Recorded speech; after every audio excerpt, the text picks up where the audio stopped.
No filmmaker enjoys having their creative freedom stripped from them, but it's sometimes inescapable. However, despite the constant struggle between artistic integrity and commercial entertainment, there are times when studios just have a little too much confidence in their new find, and live to regret handing full control over to their directors. I'm Gareth from WhatCulture.com, and here are 10 times Hollywood regretted giving directors all the freedom. Number 10. The Elephant Man. This is one instance where a studio's reluctance was dead wrong. It only took one bizarre black and white fever dream shot over the course of several years to get studios to notice David Lynch. This, of course, was Eraserhead. The film is much less of a cipher than Lynch's later work, but it was impressive enough to get the attention of other filmmakers. One such filmmaker was Mel Brooks, riding high off the success of Blazing Saddles and Young Frankenstein. Brooks Films, the director's production company, was trying to find a script for Lynch to direct, given that his current project wasn't gaining any traction. Upon seeing the title The Elephant Man, Lynch found his next film. Brooks, it seemed, was the only one to have complete confidence in Lynch, and it would turn out to be the right call. But one could understand why Paramount was nervous. Any studio working with talent lacking financial success would be, when Paramount inevitably did ask for changes, specifically to the beginning and end. Brooks famously dropped the mic in his defense. He said, "We are involved in a business venture. We screen the film for you to bring you up to date as to the status of that venture. Do not misconstrue this as our soliciting the input of raging primitives." Charming. Number 9. Fantastic Four. There's been a lot of discussion within the superhero world about just how much creative freedom Kevin Feige, Disney, and other studios allow the directors they contract to handle their lucrative enterprise. In most cases, it's almost a gut inclination to side with the filmmakers who claim their visions were compromised. But in Fox's case, there appears to be every reason to hate Josh Trank. Trank had played the Hollywood system quite wisely, gaining attention for his popular YouTube and web work. Soon he was in charge of his first feature, a found-footage take on the superhero genre written by another recent Hollywood outcast. Chronicle was unusually intelligent for a subgenre that had outlasted its expiry date 4 Paranormal Activities ago, so it made sense Fox tapped Trank to handle their reboot of Fantastic Four. Going over the disastrous on-set reports in detail would probably require another list. Safe to say though, the set was a nightmare, and Trank was taken off the project, with the studio mandating major reshoots to smooth over the film's darker edges. They ultimately fixed nothing. What a mess. Number 8. Jennifer's Body.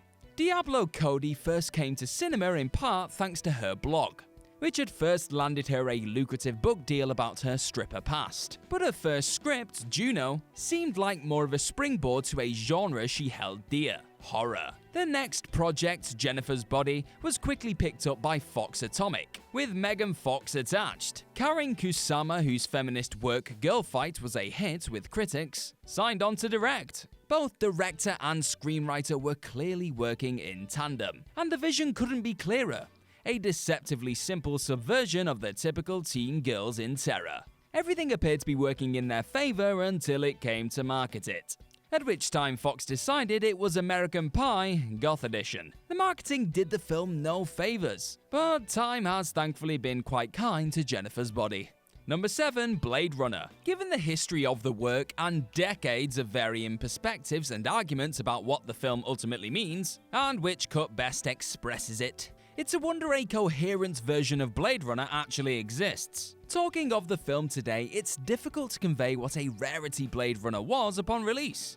Its influence on dystopian futurescapes and the heft with which it treats its source material wouldn't really be seen so faithfully adapted in the spiritual sense until the very recent past. So it's no surprise Warner Brothers viewed it as a complete disaster, with little plot clarity and lofty unfinished ideas about humanity. They didn't have time for that in their robot thriller. As such, 7 different cuts exist of the film, with the original theatrical release reviled by Ridley Scott and star Harrison Ford for its forced voiceover. Number 6. Bringing Up Baby. Bringing Up Baby isn't the first film one thinks of when they imagine words like flop and train wreck.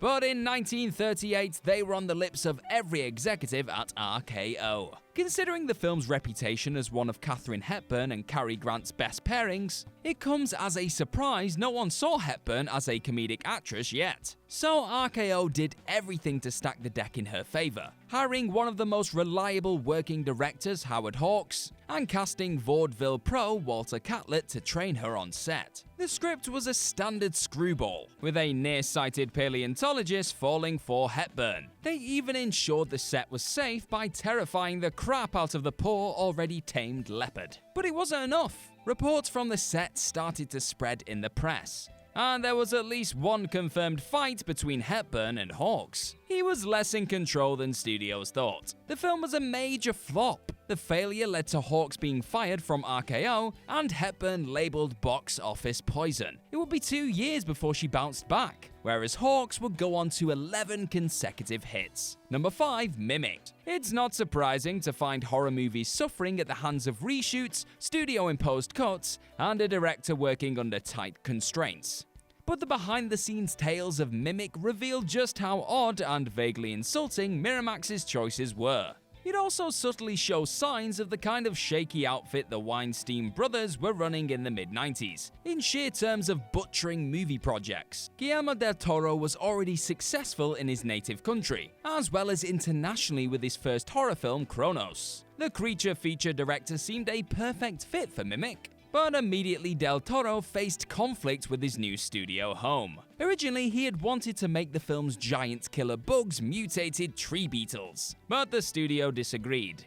More troubling, the studio was equally hard-nosed about not casting a mixed-race couple as the leads. Studio interference continued to the point where Harvey Scissorhands came to the set to teach the director how to do his job. And ultimately the film was released with a lot of second unit footage that matched the jump scare on repeat tone they wanted. Del Toro did manage to assemble a director's cut, removing many jump scares, but the damage was already done. Number 4. One from the Heart. Francis Ford Coppola was always a problematic director, with an ambition that nearly led to the death of crew, cast, and himself on the set of Apocalypse Now. But his early films were hits. They had the clout to be drugged-out experiments without safety goggles. Not so much with One from the Heart, which Coppola was offered to direct by MGM. But what started as a semi-large romantic comedy with a $50 million budget stopped being that when Coppola became attached. He bought the rights to the script, then poured an additional $8 million through fundraising using his production company Zoetrope. With the company barely afloat, Coppola made deals everywhere, then added Tom Waits and Crystal Gale to handle the film's music. A set built to recreate every detail of Las Vegas's McCarran Airport with a plane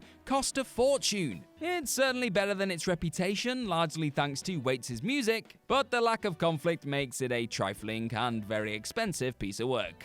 Number 3. New York, New York. It's easy to joke about cocaine's influence on art in the 70s, particularly Hollywood, but it was pervasive. Most directors of the period talk openly about abusing it, including Martin Scorsese. Scorsese's first noteworthy success, Mean Streets, continued a series of 3 films that were deeply Catholic. It also started to get him recognized and would lead to Alice Doesn't Live Here Anymore and the near-instant classic Taxi Driver. Beyond the Catholicism, all those films also share Scorsese's grounded, gritty realism, despite one of them opening with an homage to The Wizard of Oz. By 1977, Scorsese wanted a change. Like Coppola, he turned to something vibrant and colorful, a musical. But his descent into cocaine addiction was in full swing, and the director was unable to control stars Robert De Niro and Liza Minnelli's improvisation. The film was a flop, and while some of the numbers and set pieces are impressive, you can't shake the feeling you aren't watching a musical so much as listening to somebody on coke explaining why he loves them. Number 2. Bring Me the Head of Alfredo Garcia.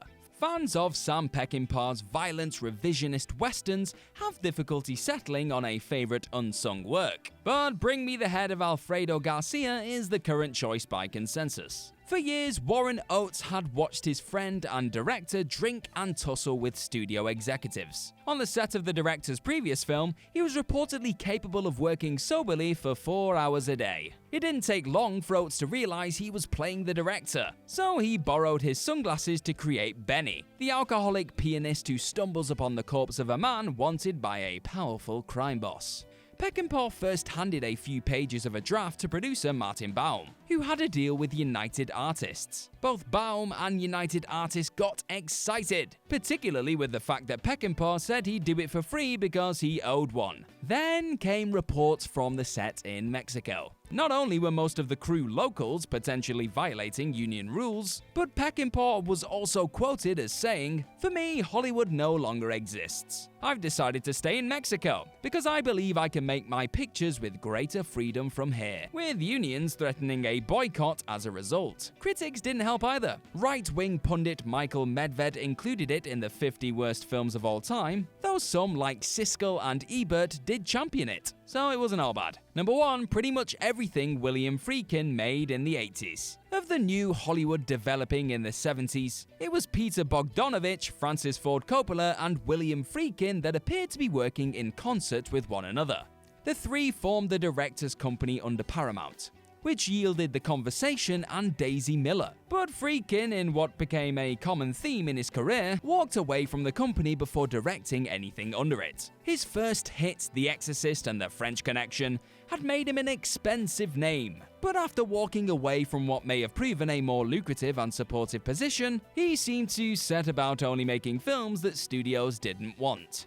His entire career in the 80s is loaded with flops and critical failures that not only did studios not know how to market, they often just didn't try. In an era of blockbusters, few studios in the 80s found anything marketable from this auteur.